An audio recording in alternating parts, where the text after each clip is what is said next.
शब ए बारात एक ऐसी रात जिसे बहुत से लोग मगफिरत की रात समझते हैं, लेकिन क्या वाकई ये रात इतनी खास है जितनी कि हमने बना दी है?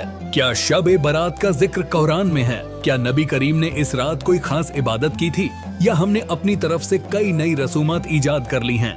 आज हम इन्हीं सवालात के जवाब तलाश करेंगे और शब ए बारात की हकीकत जानने की कोशिश करेंगे। सबसे पहले ये जानना जरूरी है कि शब ए बारात इस्लामी महीने शाबान की 15वीं रात को कहा जाता है।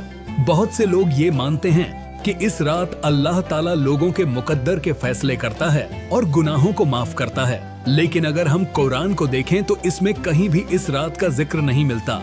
अहादीस में भी कुछ ज़ईफ रिवायत मौजूद हैं जिनमें अल्लाह की रहमत का जिक्र आता है, लेकिन किसी भी मुस्तनद हदीस में ये साबित नहीं कि नबी करीम ने इस रात कोई खास इबादत की हो या इसके बारे में कोई खास हुक्म दिया हो। अब आते हैं उन रसूमात की तरफ जो हमने अपनी तरफ से इस रात में शामिल कर ली हैं।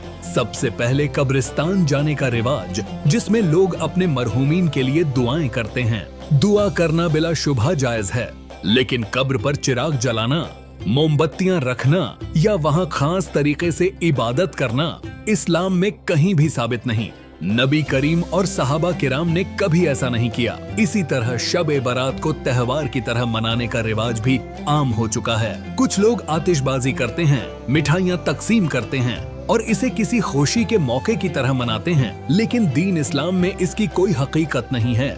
कुछ लोग इस रात को किसी खास पीर या बुजुर्ग से बैत लेने का वक्त समझते हैं, जबकि इस्लाम में बैत के लिए कोई खास दिन मुकर्रर नहीं है। इसी तरह बाद लोग नवाफिल पढ़ने या मखसूस इबादत करने को इस रात का लाजमी हिस्सा समझते हैं, हालांकि ऐसा कोई हुक्म हमें नबी करीम की सुन्नत से नहीं मिलता। माफी मांगने के हवाले से भी बाद लोग ये अकीदा रखते हैं कि शब ए बारात वो वाहिद रात है जब अल्लाह ताला गुनाहों को माफ करता है, लेकिन हकीकत ये है कि तौबा और इस्तिगफार का दरवाजा हर वक्त खुला है, न कि किसी खास रात के लिए महदूद है। अब सवाल ये पैदा होता है कि शब ए बारात की रात हमें क्या करना चाहिए?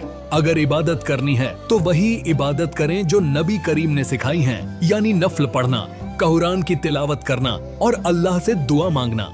लेकिन इसे लाजमी और मखसूस समझना गलत होगा। अपने गुनाहों से सच्चे दिल से तौबा करें, लेकिन ये न सोचें कि मगफिरत सिर्फ इसी रात मुमकिन है, बल्कि हर लम्हा अल्लाह की रहमत हमारे लिए मौजूद है। सबसे अहम बात यह है कि बिदअत और खुद साख्ता रसूमात से दूर रहें, क्योंकि दीन में नई चीजें शामिल करना बिदअत है और ये सख्त गुनाह है।